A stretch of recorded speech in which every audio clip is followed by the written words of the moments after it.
Hello, everyone, and welcome to this episode of Wings Podcast. This is your host, Milind Agnihotri. On today's show, we will meet Natasha Ralkar Ghate, who is a chartered accountant with a master's in global marketing management from Boston University, US.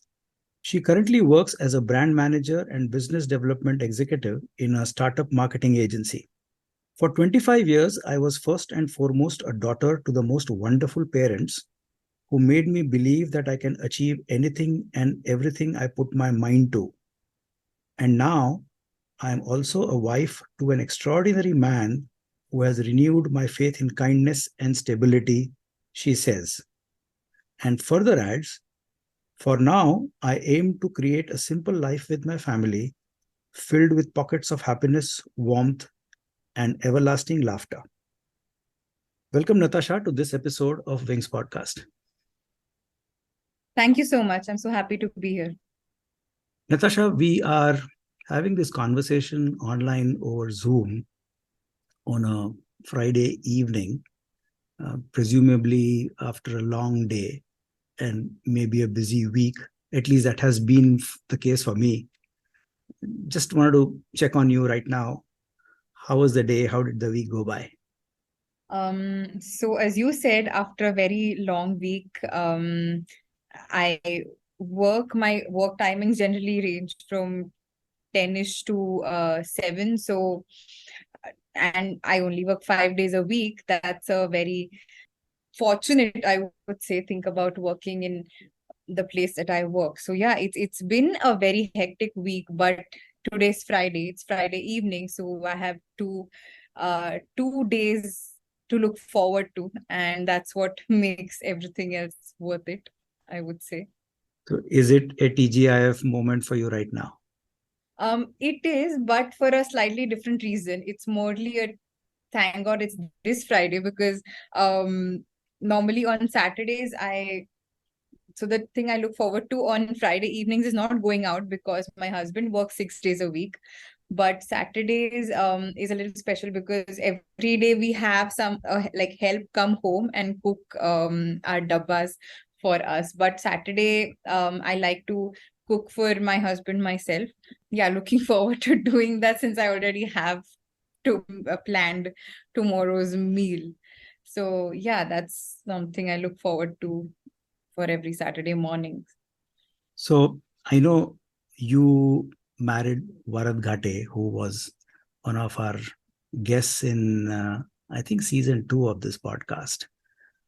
Yeah, it was a beautiful conversation I had, and his episode was titled "The Passionate Technocrat." And the two of you married recently in December of last year. Am I right? So, That's right. with the two of you in your nest, how does the day begin and end for you? Is it one of those hurried couples who have to get ready and rush for work and come back home and famished and tired at the end of the day? I would say it's too soon to tell, but we make it a point. We say this to each other that we do not want to end up as one of those couples, and we try really hard not to. But there are days when, we wake up in the morning, we have our coffees, we get ready. I make him breakfast. We have someone make our lunch for us. And then we both, he goes early. So he dashes off to work and then I get ready and I go out myself. Then he comes home a little early. He comes at 7. I come at 7:30. And then, so the time after that is our time. We decide how to spend that. And sometimes it is going out for groceries. Sometimes it is going for a movie. Yesterday it was going out for dinner. So that is our time, and we are at the stage where no matter what we are doing, we enjoy it because we're doing it together. For example, the grocery store is just on the way when I go home, but it's always like I will go pick him up from the house and then both of us will go and shop together for what we need. So that sort of gives us, you know, just a warm feeling, some joy of doing things together. What I'm hearing from you right now is It is those simple moments, I guess, that happens to all of us. It's how we make those moments special. I guess that's what counts, isn't it? That's true, absolutely. So, as every podcast episode that we have been doing, and we have had 72 episodes released prior to this one. For every episode, barring none, Asha and I have been following a religious process that Asha, of course, is the responsible for the whole pre-production process, which is the pre-recording process. And she essentially engages in a series of conversations with our guests who come on the show. Uh, Not just to build rapport, but just to get a feeling established of mutual trust and respect through a series of conversations she does. And then at some point in time, she hands the baton to me, and then, which is what happened when you and I spoke of last, as what we call it Right, as a right. prep call before the recording. And the recording is happening right now between the two of us. I remember at the end of the last prep call that we had last, you said to me that somehow I enjoyed the conversation with Asha more than the prep call conversation that I am having with you right now. That was very special for me, you said. So that triggered a interesting conversation between me and Asha, Natasha, that after the prep call, Asha and I were talking, and I said, Asha, I don't know, somehow Natasha mentioned that the conversation she had with you was very special for her. And then, as a part of post-dinner conversations, we were talking about special moments that happened to us in our lives. And out of the blue, she asked me, Milind, we are married for a little over 3 decades now, and much of our life we have been together. There's so much about you that I know, so much about me that you know, but yet I'm sure there are special moments that you have had in your life where I may or may not be a part of it. Uh, can you pick 2 or 3 which matter to you at this stage in your life? And I'm in my late 50s right now. And I don't know. I think we were having a glass of wine, listening to some nice, slow Arijit Singh songs that was playing on a stereo. And the mood and the ambience was right there. I said, okay, hang on. What are those 2, 3 moments that I have had in my life which are special? And I picked up 3, which is what she wanted me to share with her. One was when I was in my school, every summer vacation, I used to go to my Ajji's house in Baroda. We used to live in Mumbai, and one of the greatest attraction of going to Ajji's house, we used to call her Gigi, uh, is of course to have mangoes and have loads of fun. But the biggest fun was I learned cycling there. At the age of Oh, okay. 10, I used to rent a bicycle for 1 rupee 50 paisa for the whole day, 9 a.m. to 6 p.m., and roam around Baroda city in sweltering 45 degrees Celsius without feeling the heat. Just the joy of merely able to cycle at age 10. That was one special moment in my life. The second was Asha and I had married just, I think, this very second year of our marriage. We had gone to Goa. We had rented a motorcycle, and we had gone to this place called Dubsagar Falls, just to watch the waterfall. And it was evening 5:30 or so. We left that place, and it started pouring like anything. And the bike ride from Dudsagar Falls to Candolim, where we were staying, was a good 1.5 hours by road. And Oh, okay. and by the time we reached Fonda, which was halfway through, it was almost 45, 50 Right. minutes on an hour. But for the whole hour, two of us were drenched like anything on the bike. And that was a very special moment. And of course, there are more, but I'll pause here and ask you, if you were to pick up a couple of special moments of your life which are alive as if they happened yesterday, what would they be? Very difficult question. Maybe one or two moments. Love to hear from you. So I remember this one very joyous day of when I was in fifth standard, and um, you have the middle school scholarship exam in fourth. So I had given that. I used to give all sorts of comparative exams, but that was like the first big one. And so I didn't know anything about the internet wasn't that big a thing back then. But I think I came back from school, and then just a few moments after that, the results were declared on their website, and my father, who was even more invested in my academics than I was at that time. He was ecstatic. It was raining that day, I remember. I don't remember the exact bits and pieces about the day. I just remember it was raining, and my father, he was ecstatic, and he loves to dance. So he was really jumping up and down with a lot of enthusiasm.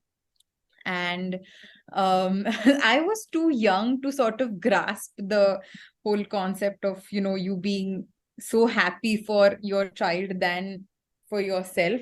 But yeah, he was just extremely thrilled, and then that was conveyed to my mother and I. So three of us, it was like as if it was some celebration, as if it was a festival for us that day. We were getting calls from my relatives. So that was the first time it had happened. I had achieved something, and then I was being so widely and so warmly recognized for it, that I can never forget that first of the many accolades that we earned as a family. So that would be one. And the second has to be when uh, I was in Boston, and then when I first started talking to Varad, and there was just within a few days of talking, there was this one day where we both just knew that, okay, I mean, this will obviously only end in us getting married. And so that day was very special. I will not elaborate on that, but No, definitely. no, Yeah. no. Of course, those are very personal and private moments that between the two of you. And I'm glad it happened because I'm going to read out something that you have written. I think almost a year back as a post. I found it on your LinkedIn profile. This post, and the post goes by the title "Choose Good." And it's a wonderful, wonderful post. And I'm going to read just a paragraph or two out of those. So here it goes. This is what you say in this post. Growing up in a house of academia, I always appeared for Olympiads and scholarships among a myriad of other exams. Collecting accolades from a young age, I began associating a sense of validation and the happiness derived from it to these intellectual achievements. It was simple. You work hard for something, you achieve it, and just like that, you were happy. My happiness was mine to work for within my line of sight and always at a grabbing distance. As I grew, the accolades kept rolling in, but this was no longer a sole source of that old happiness. Choices and people started playing an unwarranted role. I found myself slipping away from being in command of my own joy as it no longer came from tangible accolades. I earned my chartered accountancy, moved to Boston, did extremely well as a graduate assistant, as well as in my master's. All this should have been enough to sustain the spark that I once adorned. Yet, my choices in the people I had surrounded myself with had clawed away at every last bit of my light until I no longer recognized myself. As though surrounded by Rawlings' dementors, I was drained of my peace, joy, and hope of ever finding back the lost light. Unquote. What made you write this?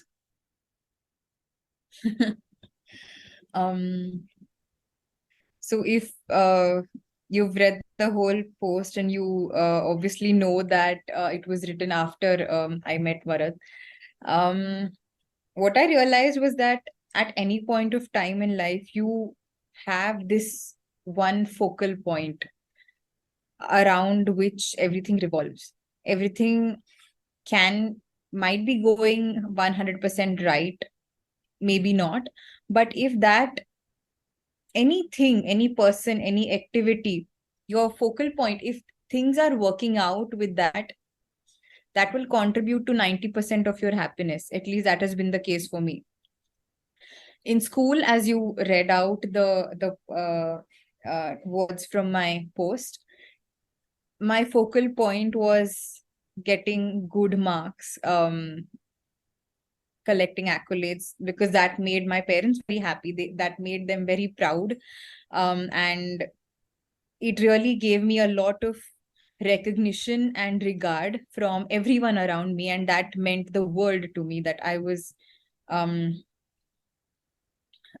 just the respect that all this brings to you. I was not just any other person. I was one of, I stood out wherever I went. And that was where I drew my encouragement from to continue along this path.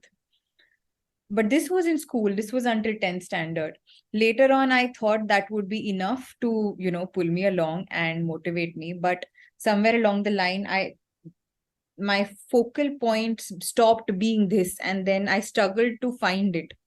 I probably did not have it, and I was a little lost for a few years. And then, especially when I went to Boston, I was away from my family for the first time, my parents, because I am extremely attached to my mother. And this was the first time that, we were continents apart.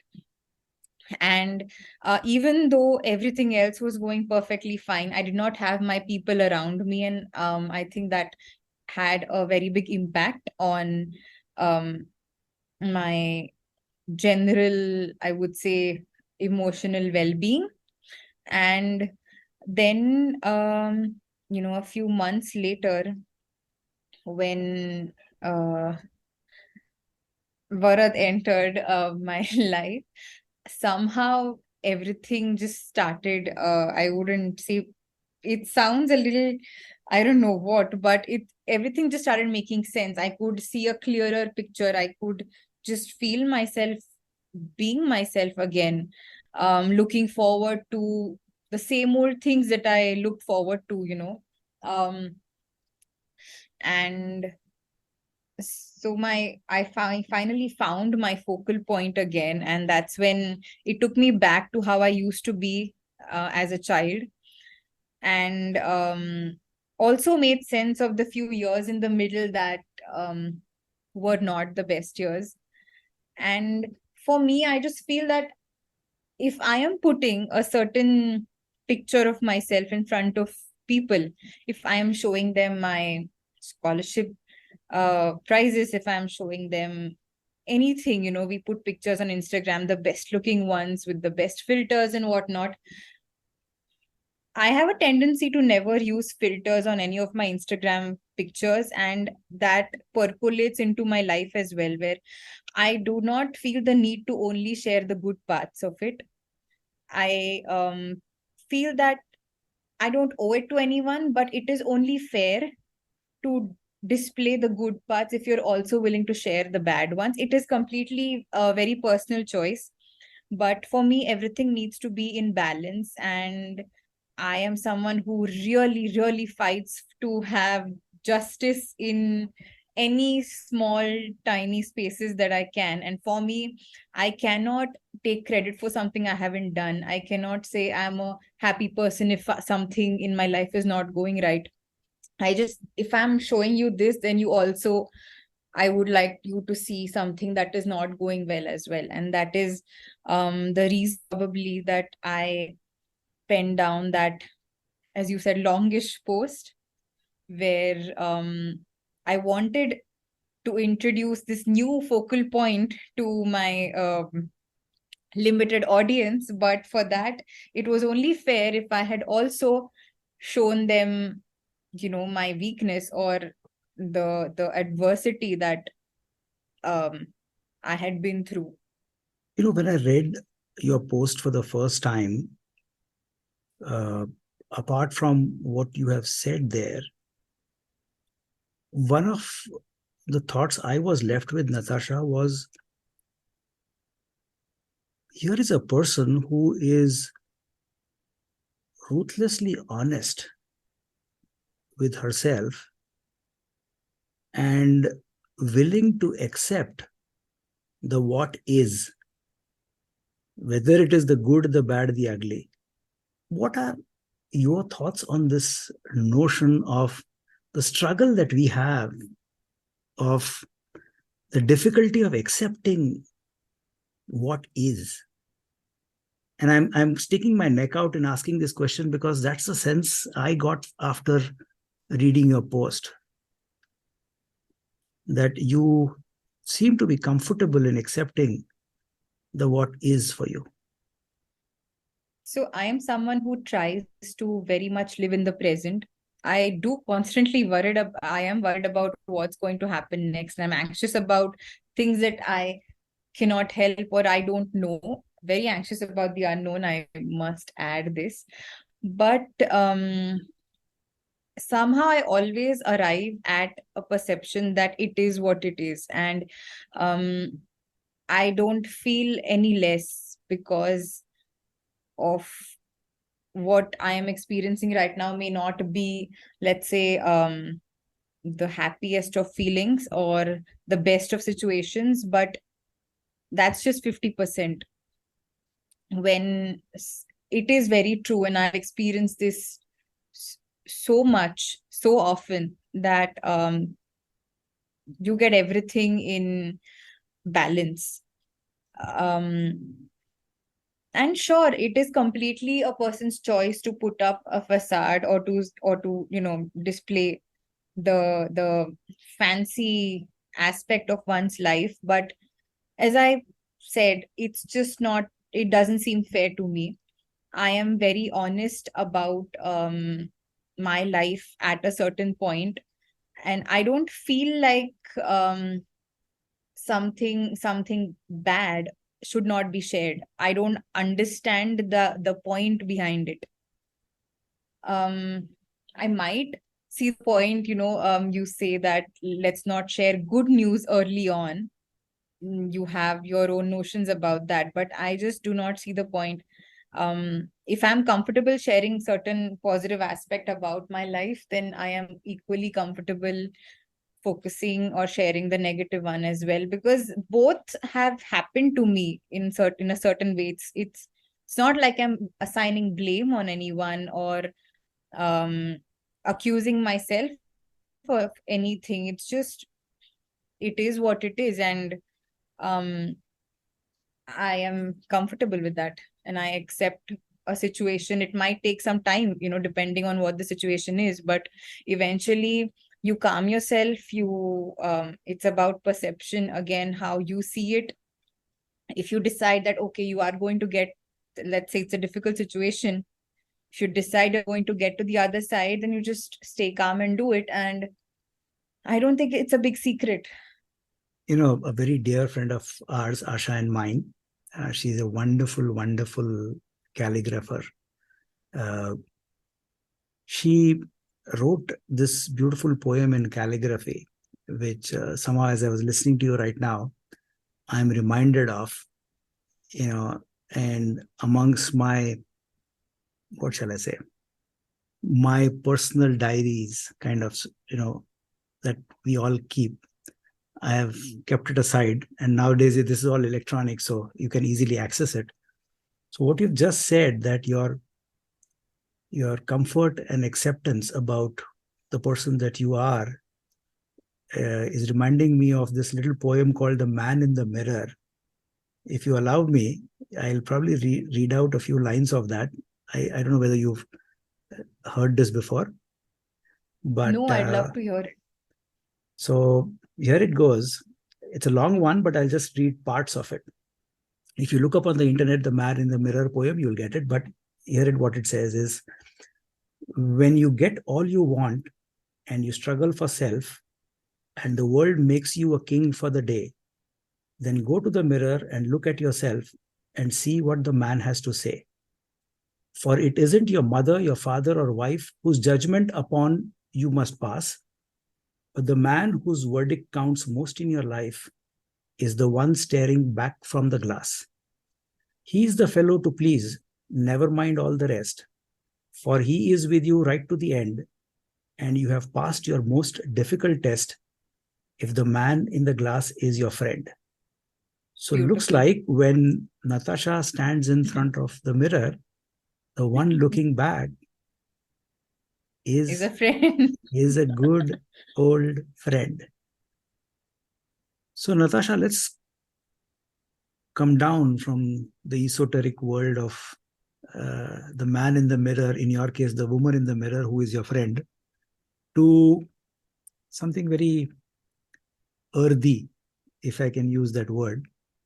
You went to the US to do your master's at Boston University, and then you followed it up with an internship with a huge prestigious company called Schneider Electric.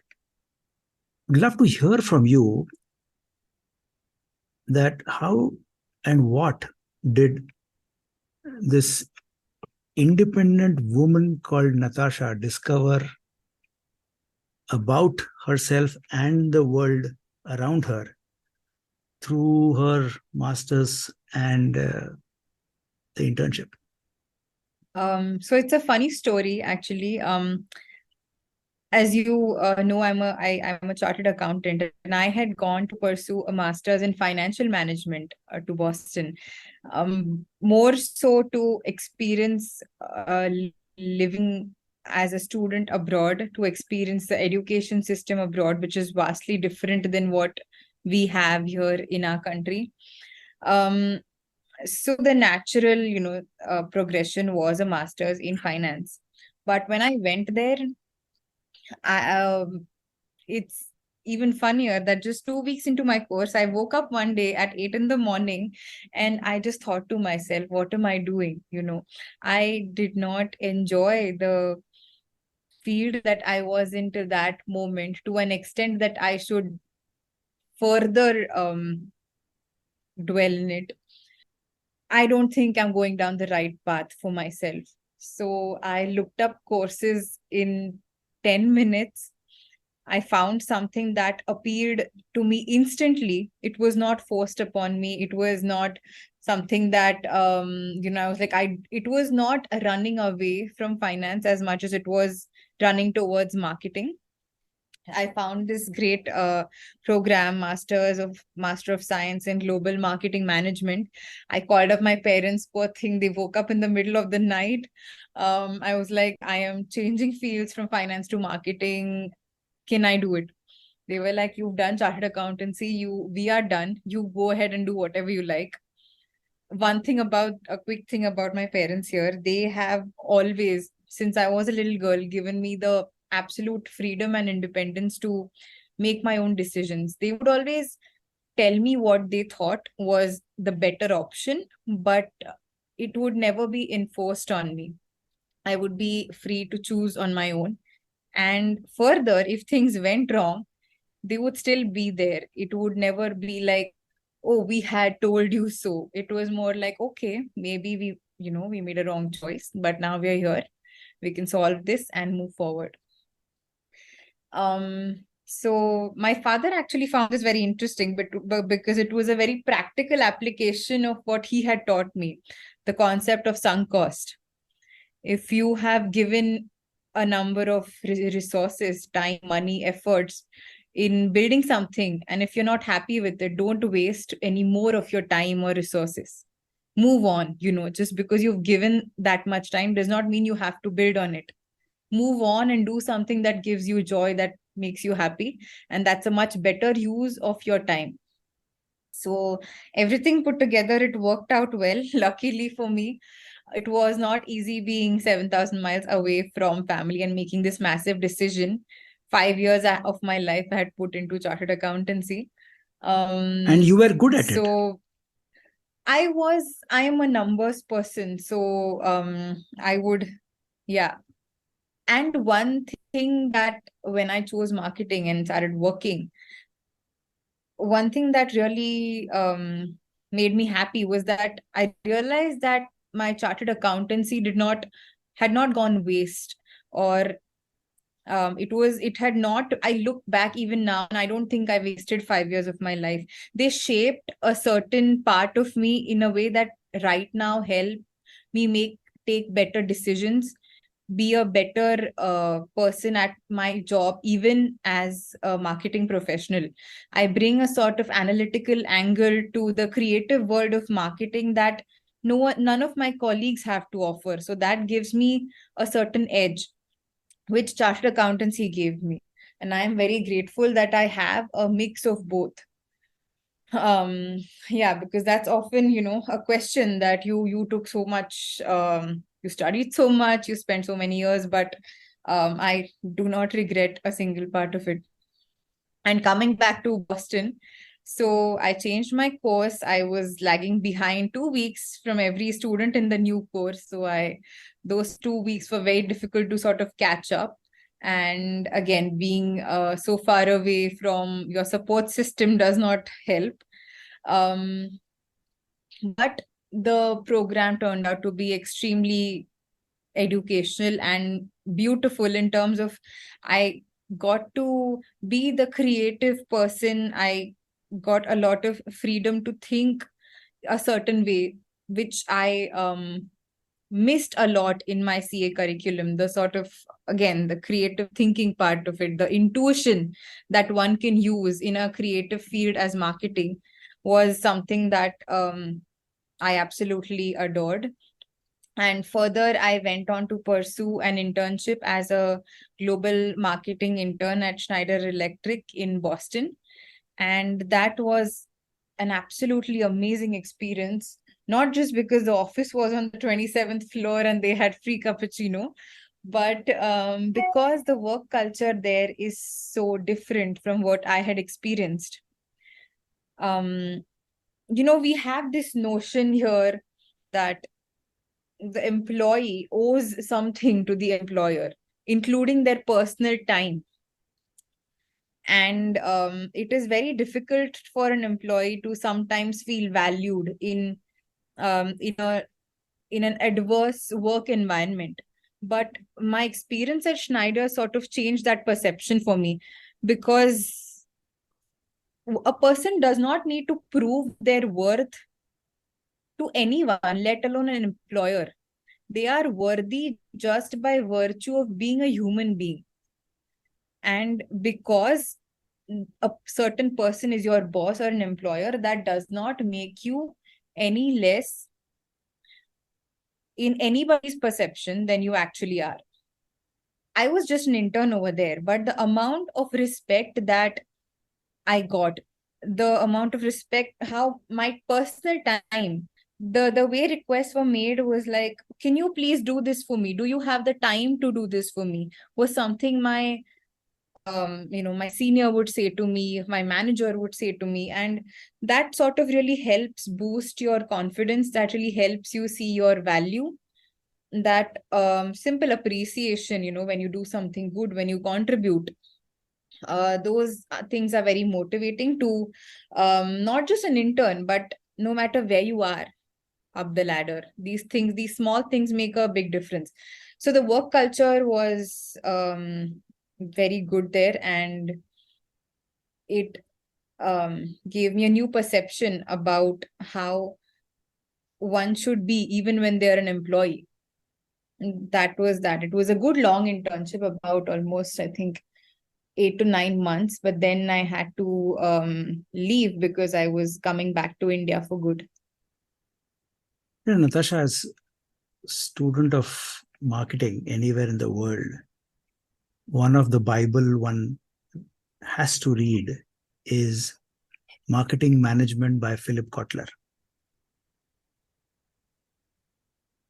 This was a book, this professor called Philip Kotler, who's considered God in the area of marketing management, a theorist who probably wrote in the decade of 70s or 80s. I'm not too sure, probably decade of 70s. As a young woman living in India, having a perspective of the world, thanks to technology and the various apps that we have on our mobile phone, what of the marketing that is taught at the schools is, in your view, out of sync with the world that we live in today? Because you are a professional in marketing management and you are a brand manager and business development executive in a startup marketing agency. So, what of your academic education you find it not in resonance with what you experience every day? So, yeah, that's a very good question. I would say that now I have studied marketing in the US. I have not studied it in India, but without imposing my judgment on anybody, I would think that there is a gap definitely, but I think the gap is a little narrower from where I studied the subject. There were so many practical applications that we were taken through during the entire duration of the program, but in the end I was so freshly into the subject that I did not know where I wanted to, which direction in marketing I wanted to head in. There was a little of research, there was advertising, there was brand management, there was product development, product designing, so many things that were, touched upon in the entire program. But I would say, I'm sure there are many things that were a little different and more in theory than what we experience in the outside world and practice. But the one thing that now that I'm working in a marketing agency, I can say for sure is that, and I'm not so certain that this can be incorporated in any educational course, is the intuition, the personal touch that someone handling a particular product or a brand for someone else, there needs to be a certain involvement in that client, in that product, for you to be able to convincingly market it in the outside world, or to advocate for a certain, at least that's something that's important to me. I need to feel that their victory is my victory, that if a certain let's say post has not reached the expected audience, then something has fallen short and it has impacted the client a certain way, and I need to feel that pain, at least a fraction of what they are feeling, for me to be able to market it better. And one So, thing am I that hearing? Am yeah, I hearing that empathy has a role to play here? Then, empathy has a very big role to play here, and it's not just for the product or the manufacturer of that product, but also the end consumer of that product, because a marketer would be a mediator between the person selling the product and the end consumer. The marketer's role is to understand what this end consumer wants to see, which would make them go ahead and make that purchase. So there is a lot of empathy, a lot of understanding of people's thinking involved, which is so intangible that it cannot be taught in any educational university course. so when you look at a brand called Fair and Lovely getting rebranded as Glow and Lovely, however, the entire positioning, messaging, everything is the same, just because there's an objection taken to fair being beautiful. They said, okay, fine, we'll call it Glow and Lovely, but nothing has changed. I will tell you, I mean, I'm not sure how much we can talk on this, but an even funnier observation is that Unilever has two products, Fair and Lovely and Dove. Yes, Dove speaks about loving women in all shapes, sizes, and colors. correct, And this has been the campaign for many years. And on the other hand, you have Fair and Lovely that only talks about fair skin. correct. So, um, as a marketeer, I think one cannot endorse both Fair and Lovely and Dove at the same time. Unless there, I'm sure there is also a category, and that's absolutely fine as well. If you switch off and decide that treating every brand in isolation is something you can do. If you have the emotional bandwidth, then even that might be an option for some people. But then, as the head of marketing at Unilever, I can justify the messaging of Dove, which is for, as you said very rightly, a woman of any shape, size, color, and complexion. Very paradoxical to the messaging of Fair and Lovely and Glow and Lovely, whatever you may call it, saying that these are two separate segments, uh, two separate markets, and it's fair. And who told the world is fair? Pun intended. But uh, apart from empathy, then the question I have in my mind right now is, how much does ethics have a role to play in the way a marketeer operates today, in addition to empathy? I would not honestly be a very good person to opine on this because I am very early into the field right No, now. I'm just And, saying, I'm not talking of, normally, sorry to interrupt, but I'm not talking from your experience per se. I know you're beginning your yeah. career here, but as a person, as a marketeer who wants to make a career in this space, you've spoken very strongly about empathy. What about the position on ethics? I believe it's very personal and subjective. It depends on what your KPIs are, your key performance indicators. If your KPI is monetary, then ethics may take a backseat. If your KPI is being perceived as a very good human being, maybe thinking that about yourself as well, then maybe ethics will take a front seat. It would really differ from individual to individual. So it looks like there is a utilitarian flavor to the word called ethics. But anyway, we'll park that question aside for a debate that you and I will have some other time. But in all this, let me ask you, Natasha, how does Natasha's world of films or books or cookery look like, in addition to who she is? Yeah, so as I said, creativity is a very big part of um, my functioning, I would say. Ever since I was a child, I would love to paint and draw and just doodle around, and that sort of changed into writing when I was in college and now into cooking. So I kind of put it under a blanket term of creating things. Instead of when someone asks me what is your hobby, I don't have one answer. I just say I like to create things from scratch and make them look nice or taste nice or read nice. So that is a very big part of my life. Apart from that, growing up, I used to like reading books that were more fiction and Harry Potter and Percy Jackson and all the likes. So I was never a very, okay, let's read something to and learn something from it, something technical or something that or science books. I was more into the fiction lot, as I said. And movies also the same. I love your typical Bollywood drama, Kabhi Khushi Kabhi Gum, absolutely favorite film. I'm that type of a person. And songs, they are always playing no matter what I'm doing. They're always there in the background. Any favorite song of Very yours? simple, soulful. You mentioned Arjit Singh at the beginning of our talk, so that Shreya Ghoshal, all these soft tunes, yeah, keep changing from one to the other, but something is always on. So, Natasha, as we come to the end of our conversation, and I hate to say this, but we have no choice. We are in a podcast format.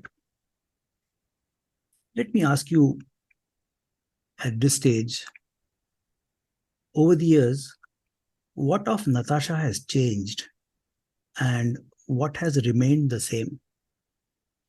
What has changed and what has remained the same is sort of one leading into the other. What has changed is that I have become more aware of the things that matter to me.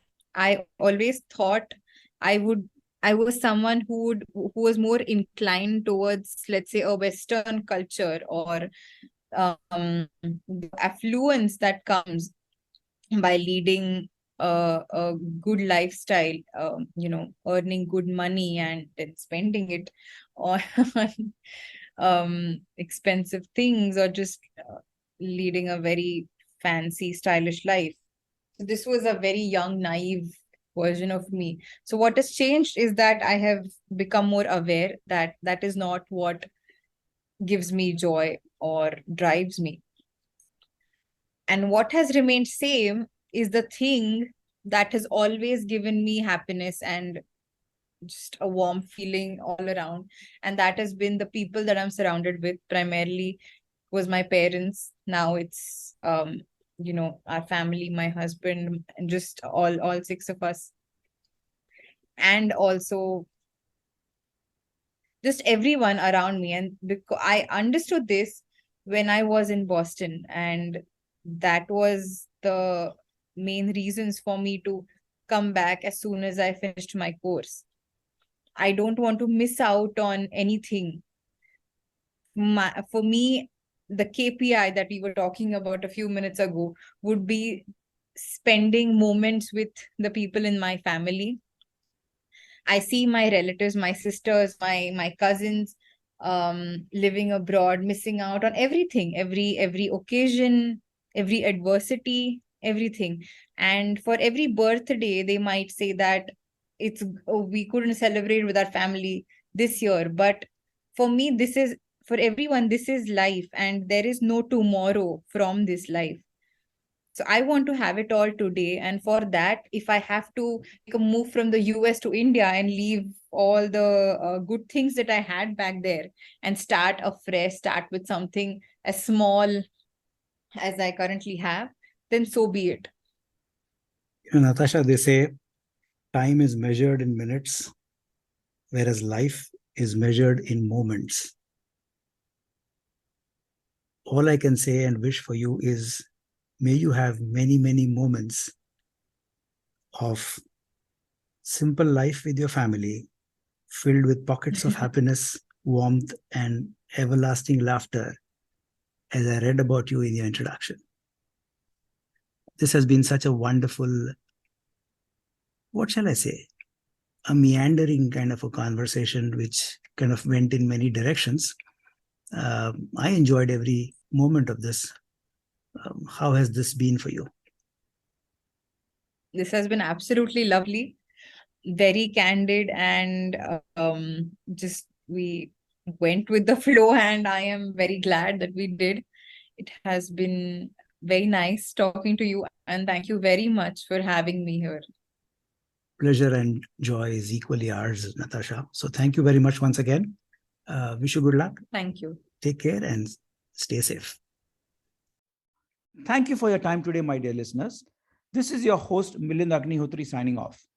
Goodbye, take care, and stay safe.